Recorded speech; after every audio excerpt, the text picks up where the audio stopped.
I will be reading Isaiah 61 to 6, and I'm reading from the New Revised Standard Version. Arise, shine, for your light has come, and the glory of the Lord has risen upon you. For darkness shall cover the earth, and thick darkness the peoples. But the Lord will rise upon you, and his glory will appear over you. Nations shall come to your light, and kings to the brightness of your dawn. Lift up your eyes and look around. They all gather together, they come to you. Your sons shall come from far away, and your daughters shall be carried on their nurses' arms. Then you shall see and be radiant. Your heart shall thrill and rejoice, because the abundance of the sea shall be brought to you. The wealth of the nations shall come to you. A multitude of camels shall cover you, the young camels of Midian and Ephah. All those from Sheba shall come.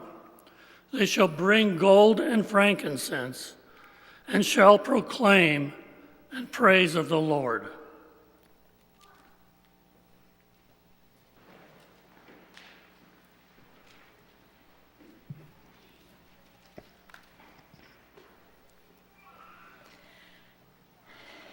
It was a gray, rainy day as I boarded a plane for a scheduled trip. I felt uneasy, wondering if this was really a good day to fly due to the predicted storms. But we took off and headed up in the cloud-covered sky. For several anxious minutes, we were lost in a dark, clouded world. But suddenly, the plane burst through the clouded darkness into the most brilliant world of light. It was breathtaking. The sun was shining like nothing I could have imagined in a vast universe with white, fluffy clouds for a floor and bright blue sky and glorious light. Light breaking out vividly over the thick darkness below. The people to whom the prophet Isaiah was speaking in our text today were indeed living in a dark and clouded world. Recall with me on our first Sunday of Advent that the people of Judah were in fear of being overtaken by the large Babylonian Empire. So after many intervening years, now this group of people from Judah had been taken into exile. They were refugees, away from their homes and their life as they had known it. Things were dark, with little left to give them hope. They were exiled from their land and far away from their homes. And the city of Jerusalem and the temple were in ruins. They could no longer worship and sing as they once had in their beloved temple, the place where they had encountered God. The dynasty of David had come to a disastrous end. They were a community without land, without a temple, without a leader, struggling in darkness. They had heard, however, that perhaps King Cyrus of Persia would allow them to return to their land, and they were waiting for the word that they would be able to return to Jerusalem from their Babylonian exile. They held a small glimmer of hope to return from their world of darkness. The darkness of our world also seems to be thick and pervasive as people struggle to find hope in the midst of the grim realities of life. We think of the million of exiles and refugees in our world today, people who have had to leave their land and homes and have journeyed many miles, crossing borders, seeking a safe place, a secure place from the turmoils of war and violence, away from their thick darkness, hoping to return someplace to which they called home. Other refugees leave their homes and lands, not wanting to leave their familiar places and their families, but desperate to find a way out of their economic darkness. There's no work for them to do in order to feed their families, so they journey to a place that they think offers hope for a better life. Still others experience darkness in their struggle of living in places where they cry out for liberation and beg for basic human rights, but do not find them. The powerful rule with no regard for the weak and powerless. Some people also find themselves living in darkness in their personal lives as they are weighed down by the burdens and difficulties for which there seem to be no answers. It indeed seems, as the prophet Isaiah says, darkness has covered the earth and thick darkness the people. But the prophet Isaiah pierces the gloom of darkness with a brilliant light, a vision of God's glory transforming the world, a promise that God will restore God's people to contentment and calls all people to come home. Having just declared in the previous chapter that God is coming as Redeemer, the prophet Isaiah now commands the people to arise, shine, for your light has come. And the light is the glory of the Lord. God's presence is with them, bursting into the darkness, showering them with light. God is the source of their renewed vitality. The community of God's people now shimmers with light. It's brilliant and it is radiant. Those who have been scattered, their sons and daughters of the next generation, will also come to the light. As God's light transforms the people of Israel, it also transforms the whole world. Nations and kings stream to this magnificent light. The prophet implores the Israelites to lift up your eyes and look around you, to witness this unexpected homecoming and the gathering of people from all over the world. It is a time to be thrilled and to rejoice. A new day has arrived. God's beacon of light has pierced the darkness. God's vision of hope for God's people has arrived. The prophet Isaiah's words at the beginning of Advent also asked the people of God to envision a world where all nations and people would stream to the mountain of the Lord, and on this mountain everyone would learn the ways of God's heart, which included beating their swords into plowshares. A transformation so that all people can walk in the light as we have been learning to do. And today's passage from Isaiah echoes that earlier text and asks again us as the people of God to envision something different despite our circumstances.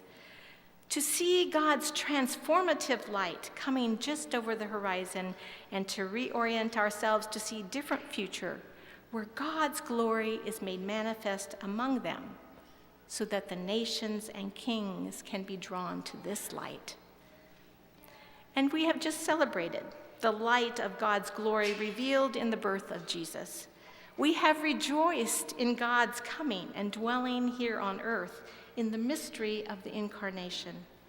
God's light has pierced the darkness. We celebrated Jesus' birth at our Christmas Eve service with the theme of light, that Jesus is the light. Now, we often read this text from Isaiah 60, assuming that the "you" in it refers to the Christ child, this child whom the Magi have come to adore, drawn by the light of the star. In Jesus, the glory of the Lord has risen. His light is the one to which all nations shall come. Jesus certainly came to bring God's light to our world. At the same time, however, if we look closely at the "you" in this passage, it becomes clear that the "you" actually refers to Zion, the holy city of Jerusalem. Now, Zion in the Old Testament was a symbol of where God was present among God's people. It's a symbol of God's presence. So the prophet Isaiah is imagining God's glory being complete as God's people become the light of God's presence. The Lord will arise upon you, people of God, and God's glory will appear over you as a community, as a church of God's people. Then you, the people of God, shall be radiant, and your heart shall thrill and rejoice. The Jewish Study Bible translates verse 5 as you behold, you will glow. Your heart will throb and thrill. As the people of God live in God's presence, they will glow and draw others to this radiance and to God's vision, where all nations will gather together, drawn by the glowing of God's people. It's to this that we are called as a community of God's people, to glow with God's light because God is present among us. Arise, shine, for your light has come. God is among us, and as we dwell in God's presence, we will reflect God's glory to the world. Rejoice and glow with God's light. For we as a church, we are God's instrument to show God's presence and glory to the world, which is shrouded in darkness of war and violence, hatred, apathy, poverty, and despair. We are the ones called to use our imaginations to see what is not yet, and yet to act as though it were already true. We, the church, are to arise and shine to offer light and healing and reconciliation to our world. We, the church, are to glow in the radiance of God so that all people and nations will be drawn into God's presence. Rejoice, church. Rejoice in God's presence and be radiant. Our radiance as a church body is essential to the bright future that God is imagining, that God is providing this vision for. And this is really a huge assignment for us. And for me, as I think I'm kind of a task-oriented person, my nature is to encourage us then to make a big, long list. Make a list in order to accomplish this goal. And isn't this the perfect time of year? Because we're starting out our new year with New Year's resolutions. And so there are many things that we could put on a list to radiate, ways that we can radiate God's light. Take a meal to a needy neighbor. Volunteer to go on an MDS trip. Write a letter to our representative about our views on helping immigrants. Make something for the MCC sale, and we could go on and make a fairly long list. And doing all these things could be seen as us offering our gifts in the same way that the wise ones offered precious gifts to Jesus. These are the ways that we can make our light shine brighter in the world, right? We should make this list. No doubt these are all good things, and we indeed may choose to do many of these. However, it's so easy to get so busy doing and serving that we forget that first we need to be. We need to be in the presence of God to be radiant. In order to glow with God's light, we must first make a habit of being in the presence of God. We cannot shine on our own. We need to reflect God's light. We cannot be radiant unless we spend time basking in God's light and presence. In the story of the Magi, we often focus in on the gifts that were brought to the baby Jesus. Yet in taking a closer look, we see that the gifts were really secondary. Matthew says that when they saw that the star had stopped, first of all, they were overwhelmed with joy. They rejoiced because they found the place where the child was. Then on entering the house, they saw the child with Mary, his mother, and they knelt down and paid him homage.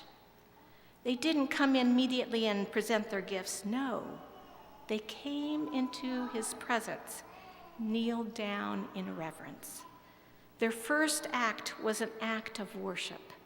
First homage, first worship, first giving themselves utterly and completely to Christ. First, being in God's presence. Last January, I went on a trip to Egypt with other students and friends of our seminary in Elkhart AMBS.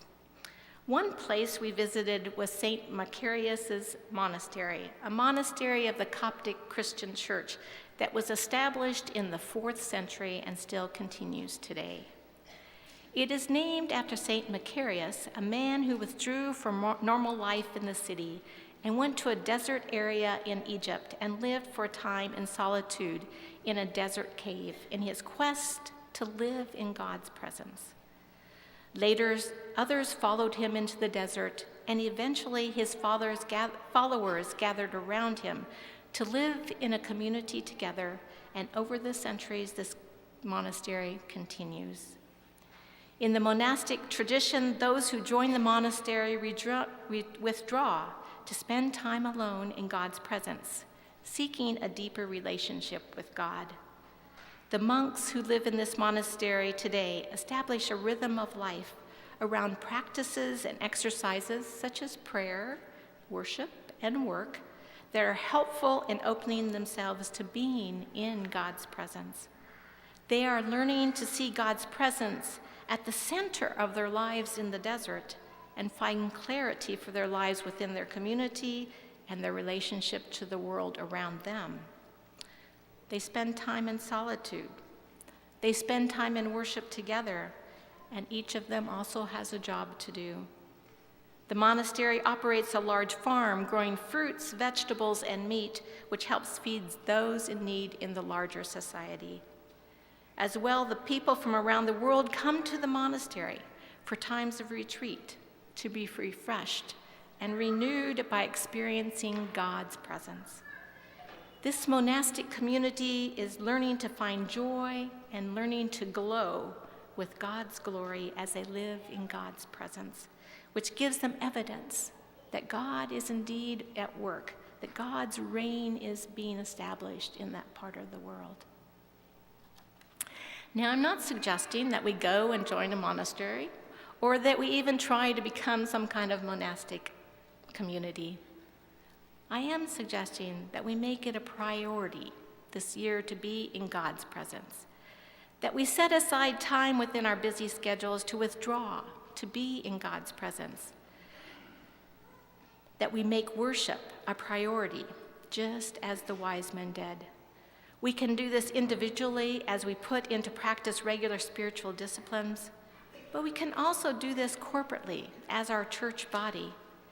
In community, as we worship together, we spend time with God and each other. In this way, we place ourselves in God's presence by a regular gathering together in this place in worship each week, expecting to be changed by being here. Rejoicing in being together, rejoicing in taking time to be in God's presence, to absorb the light of God into our own lives. Worship will transform us as Christ's body so that together we will radiate God's light to the world. Together we will glow with God's glory. May we rejoice and be radiant, for God is in our midst. Amen.